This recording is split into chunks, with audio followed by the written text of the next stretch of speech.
oh ya gimana, ada yang bisa membantu nggak, ada mau dikeluarin perasaan apa nggak, perasaannya gimana, sedih nggak atau apa segala macam.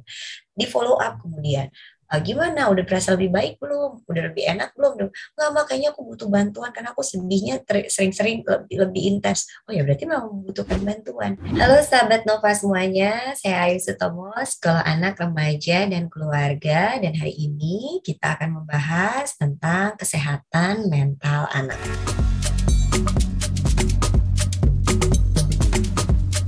Dikonsultasikan dengan profesional memang harus. Jadi memang mendapatkan treatment, terapi gitu.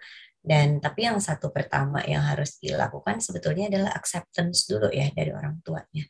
Karena kalau orang tuanya belum accept kondisi anaknya seperti itu, nanti ya denial terus gitu. Masa anak saya enggak lah, masa anak permasalahan ini enggak, nanti enggak jalan-jalan proses treatmentnya.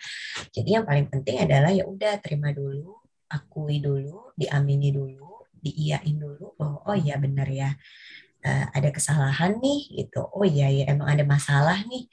Mungkin kemarin-kemarin sempat salah treatment ya kita gitu kan. Tapi ini ada problem nih sekarang. Yuk kita sama-sama ke profesional gitu. Itu orang tua yang pertama harus harus acceptance dulu walaupun memang saya paham itu bukan suatu proses yang mudah. Karena kan kalau misalnya apalagi kalau kondisinya tuh udah langsung ketahuannya tuh ya udah jadi depresi atau depresinya udah jadi yang depresi yang berat gitu kan ya atau apa atau satu permasalahan yang cukup berat lah yang gitu yang udah nggak bisa function dengan baik juga gitu dan permasalahannya biasanya udah menggulung tuh ke aspek-aspek yang lain juga. Nah itu kadang-kala memang sulit bagi orang tua untuk menerima apalagi kalau misal orang tuanya juga kurang terbuka dengan bahwa ada loh yang namanya masalah permasalahan mental gitu, ada loh kondisi kesehatan mental yang harus diperhatikan gitu kan. Nah itu memang akan sedikit lebih sulit gitu. Tapi kalau sampai acceptance ya insya Allah akan jadi lebih mudah. Jadi acceptance dulu, habis itu apa yang bisa terbaik kita lakukan untuk anak kita. Walaupun untuk sampai ke acceptance itu ya kadang-kala harus melalui denial dulu. Kok anak saya sih yang kayak gini? Masa iya perasaan saya udah penuh perhatian, baik, penuh kasih, disayang. Kenapa masih bisa tetap kayak gini gitu kan?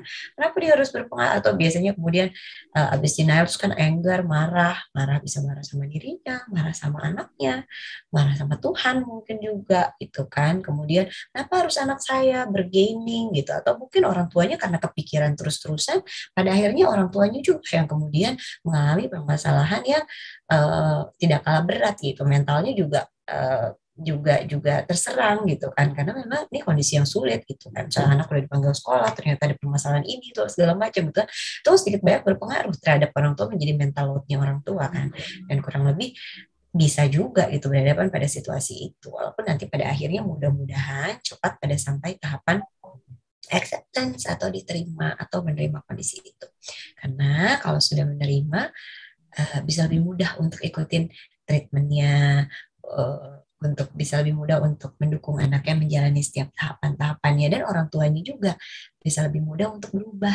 Karena biasanya kalau treatmentnya pada anak, orang tua sebagai support system utama juga dituntut untuk melakukan penyesuaian-penyesuaian, mulai dari penyesuaian pola asuh, kemudian penyesuaian macam-macam, penyesuaian pola asuh, penyesuaian pola komunikasi gitu kan, atau bahkan mungkin penyesuaian mindset karena orang tua kadangkala secara tidak sadar punya mindset tertentu yang pada akhirnya berpengaruh pada kesehatan mental anak begitu kan. Nah itu penyesuaian-penyesuaian itu kalau orang tua sudah acceptance itu akan lebih mudah untuk masuk karena treatment anak nggak bisa jalan sendiri. Treatment anak biasanya berjalan beriringan dengan support system terdekat mereka yaitu orang tua gitu.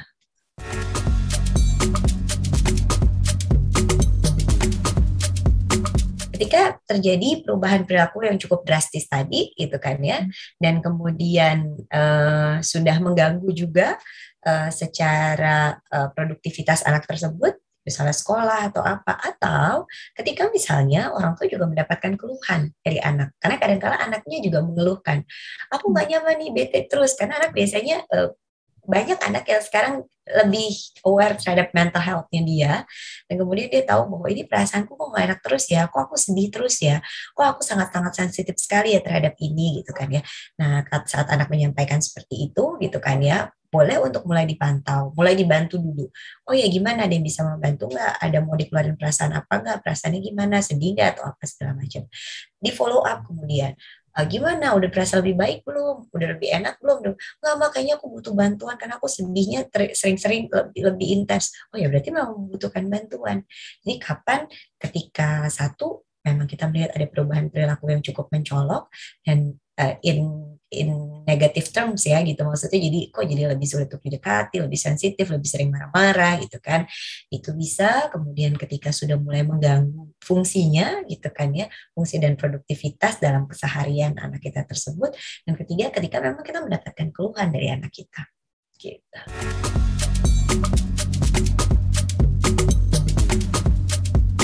Kalau ke psikiater itu kan adalah dokter yang mengambil spesialis kedokteran jiwa gitu kan. Psikolog itu ya jurusannya psikologi, kemudian mengambil profesi untuk menjadi psikolog begitu. Apa sih yang membedakannya? Biasanya dokter, kalau ke psikiater itu akan ada treatment obat-obatan gitu. Jadi akan dibantu oleh treatment medis, treatment pengobatan gitu, dan kemudian terapi perilakunya akan dibantu oleh psikolog.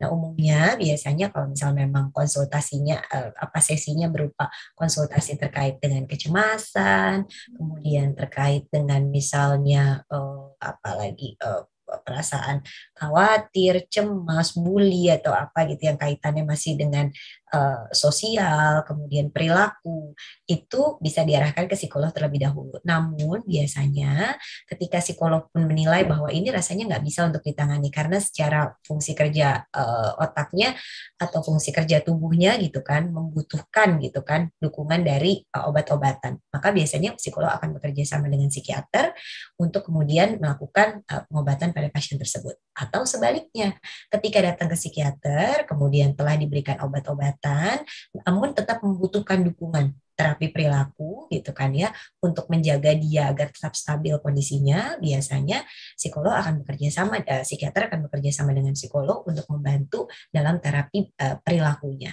gitu. Jadi kalau terapi obat-obatannya lebih kepada psikiater, terapi perilakunya lebih kepada psikolog. Jadi misalnya seperti orang dengan gangguan cemas gitu kan ya.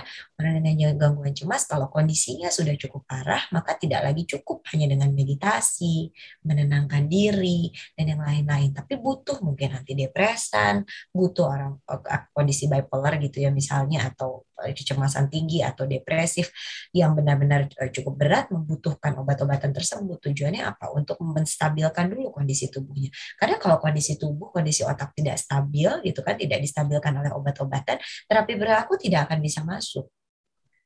Misalnya kita berbicara mengenai kasus kecemasan atau depresi. Orang yang dalam tahapan depresi yang sangat berat, mau dibilang, yuk kita meditasi dulu, yuk kita semangat, kita atur pola pikir, itu nggak akan masuk. Memang harus bertemu dengan psikiater untuk distabilkan dulu kondisi tubuhnya. Nah, tapi di samping terapi obat-obatan tersebut, gitu kan, individu atau pasien ini kan juga butuh untuk gimana sih dia punya mindset yang tepat supaya tidak mudah terserang oleh stres-stres yang datang dari lingkungan. Gimana sih caranya untuk venting out emotion yang benar supaya enggak mudah untuk supaya dia bisa menyalurkan perasaan-perasaannya dengan tepat. Karena kalau dipendam terus nanti akhirnya menjadi beban psikologis bagi dia, akhir-akhirnya akan menyerang kepada tubuh juga. Nah, itulah saling bekerja sama, mendukung satu sama lain untuk kesembuhan pasien gitu. Jadi bisa dibilang alurnya itu kita bawa dulu ke psikolog, mungkin nanti psikolog yang merekomendasikan ya apakah perlu ke psikiater atau tidak. Tergantung. Oke.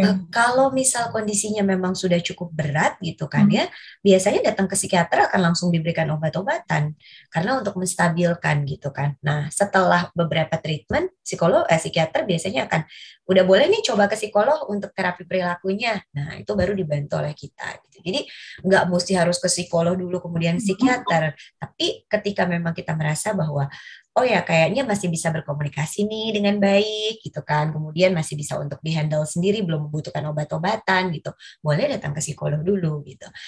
Untuk cerita itu kalaupun kita melihat kayaknya nggak bisa, harus butuh terapi atau treatment obat gitu kan, kayak tidurnya ngaco banget, sulit banget untuk tidur, nggak bisa lagi untuk meditasi atau apa, mau nggak mau kita akan rujuk ke psikiater. Kita akan bilang, dok nggak bisa tidur banget, orang nggak bisa tidur sama sekali, fungsinya gimana mau bekerja untuk terapi perilaku, kan nggak mungkin sekali orang yang kondisinya seperti itu gitu kan. Dia atau dalam kondisi yang sangat-sangat depresif sekali masuk terapi perilaku tidak sulit gitu. Jadi butuh memang dukungan. Nah, kalau kondisinya udah seperti itu nggak apa-apa, bawa ke psikiater nggak apa-apa juga gitu. Karena justru dibangkitkan dulu dengan obat-obatan gitu, baru kemudian setelah lebih baik diterapi oleh psikolog begitu.